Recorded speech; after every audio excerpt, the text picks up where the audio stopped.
भाजप नेते विनोद तावडे आणि शरद पवार गटाचे जयंत पाटील यांच्यात मुंबईतील भेटीनंतर शरद पवार गट महायुतीत सहभागी होणार असल्याच्या चर्चांना उधाण आलं होतं.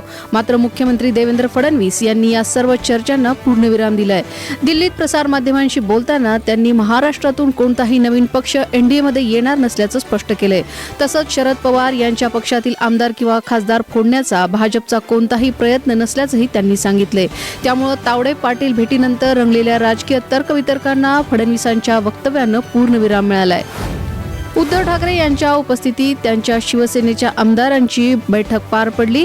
बैठकीत अयोध्येतील श्रीराम मंदिरातील कथित दानचोरी प्रकरण, संघटना बांधणी आणि आगामी विधिमंडळ अधिवेशनावर चर्चा झाली. राज्यभर रामरक्षा आंदोलन राबवण्याचा निर्णय घेण्यात आलाय.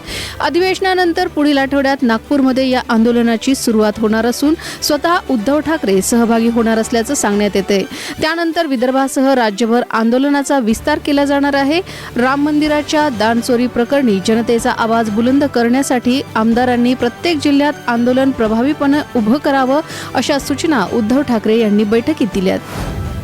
राज्यात सलग 5व्या दिवशीही मुसळधार पावसाचा जोर कायम असून मुंबई, पुण्यासह अनेक जिल्ह्यात जनजीवन विस्कळीत झाले. हवामान विभागानं पुढील 24 तास महत्त्वाचे असल्याचा इशारा देत पुणे आणि सातारा जिल्ह्याच्या घाटमाथ्यासाठी ऑरेंज अलर्ट जारी केलाय. तर पालघर, रायगड, रत्नागिरी, कोल्हापूरच्या घाटमाथ्यासह कोकणातील अनेक भागात येलो अलर्ट देण्यात आलाय. विदर्भातही विजांच्या कडकडाटासह पावसाचा अंदाज व्यक्त करण्यात आलाय. अतिवृष्टीमुळे पूर, दरड कोसळणे आणि वाहतुकीवर परिणाम होण्याची शक्यता असल्यानं नागरिकांनी सतर्क राहून प्रशासनाच्या सूचनांचं पालन करण्याचं आवाहन करण्यात आलंय.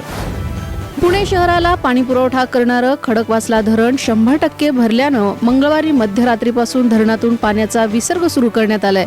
सध्या मुठा नदीत 22,880 क्युसेक्स वेगानं पाणी सोडलं जात असून नदीकाठच्या नागरिकांना सतर्कतेचा इशारा देण्यात आलाय. महापौर मंजुषा नागपुरे यांनी राजपूत नगर, पुलाची वाडी, एकता नगरी आणि निबंज नगर परिसरात पाहणी केली.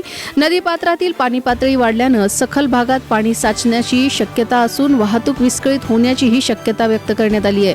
खडकवासला धरण साखळीतील 4 धरणांमध्ये सध्या 14 टीएमसी म्हणजे 48% पाणीसाठा आहे. राष्ट्रवादी काँग्रेस पक्ष म्हणजे शरद पवार गटाचे नेते जयंत पाटील यांनी विधानसभेत तुळजाभवानी देवस्थानच्या इनाम जमिनीबाबत गंभीर आरोप केलेत. निजामाने देवीला दिलेल्या 4,121 एकर इनाम जमिनीपैकी हजारो एकर जमीन खासगी व्यक्तींच्या ताब्यात गेल्याचा दावा त्यांनी केलाय. काही जमिनींची बेकायदेशीर विक्री झाली असून मुख्य न्यासाला माहिती न देता जमिनीची नावे बदलण्यात आल्याचा आरोपही त्यांनी केलाय. जगदंबा न्यासाच्या 403 एकर जमिनीचे हस्तांतरण, 63 एकर जमिनीची कथित बेकायदेशीर विक्री आणि 261 एकर जमीन 73 खासगी व्यक्तींच्या नावावर नोंदवल्याचा मुद्दा त्यांनी उपस्थित करत या प्रकरणाची सखोल चौकशी करण्याची मागणी केली आहे. राम मंदिरातील कथित दानचोरी प्रकरणात एसआयटीच्या प्राथमिक अहवालातून धक्कादायक माहिती समोर आली आहे. 27 एप्रिल ते 5 जून 2026 या 40 दिवसात तब्बल 70 वेळा चोरी झाल्याचं अहवालात नमूद करण्यात आले. सीसीटीव्ही फुटेजमध्ये आरोपी दानपेटीतून नोटांची बंडलं काढताना दिसल्याचा दावा करण्यात आलाय. दानपेटीतील रकमेच्या मोजणी संदर्भातील सुरक्षा नियमांचं पालन न झाल्यानं ही चोरी झाल्याची शक्यता एसआयटीनं व्यक्त केली आहे. प्रकरणानंतर ट्रस्टचे महासचिव चंपत राय आणि विश्वस्त डॉक्टर अनिल मिश्रा यांनी राजीनामे दिले असून आर्थिक कामकाजातील निष्काळजीपणावरही अहवालात बोट ठेवण्यात आले. केंद्रीय रस्ते वाहतूक मंत्री नितीन गडकरी यांनी दिल्लीतील बसेस भविष्यात हायड्रोजन इंधनावर धावू शकतील अशी महत्त्वाची संकल्पना मांडली आहे. दिल्ली भाजपच्या युवक परिषदेत बोलताना त्यांनी महापालिकेने वेगळा केलेल्या कचरा बायोडायजेस्टरद्वारे प्रक्रिया करून हायड्रोजन वायू तयार करता येईल असं सांगितलं. या इंधनाचा वापर सार्वजनिक वाहतुकीसाठी करण्याचा मानस त्यांनी व्यक्त केला. भविष्यात पाण्यापासूनही हायड्रोजन निर्मिती करून त्यावर वाहने चालविण्याचे तंत्रज्ञान विकसित होईल असा विश्वास गडकरी यांनी व्यक्त करत कचऱ्यापासून इंधन निर्मिती हा शाश्वत पर्याय ठरू शकतो असंही म्हटलंय. अमेरिका इराण युद्धबंदी करारानंतरही आखातातील तणाव पुन्हा वाढलाय. सामरिकदृष्ट्या महत्त्वाच्या होर्मुझ सामुद्रधुनीत गेल्या 24 तासात 3 तेलवाहू जहाजांवर हल्ले झाल्यानं जागतिक इंधन पुरवठा आणि सागरी सुरक्षेबाबत चिंता व्यक्त केली जाते. ब्रिटनच्या सागरी सुरक्षा यंत्रणेच्या माहितीनुसार मंगळवारी एका अज्ञात ड्रोननं 3ऱ्या जहाजावर हल्ला केला. या घटनेत जहाजाचं किरकोळ नुकसान झालंय, मात्र जीवितहानीही टळली आहे. यापूर्वी ओमान किनाऱ्याजवळ कतारच्या एका तेलवाहू जहाजाला आग लागल्याची घटना घडली होती. सलग हल्ल्यामुळे आखातातील सुरक्षेची परिस्थिती पुन्हा गंभीर बनली आहे. इंग्लंड विरुद्धच्या तिसऱ्या T20 सामन्यात भारताला 125 धावांनी दारुण पराभव स्वीकारावा लागलाय. ट्रेंट ब्रिज या ठिकाणी झालेल्या सामन्यात भारतीय संघ अवघ्या 76 धावात पवेलियनमध्ये परतलाय.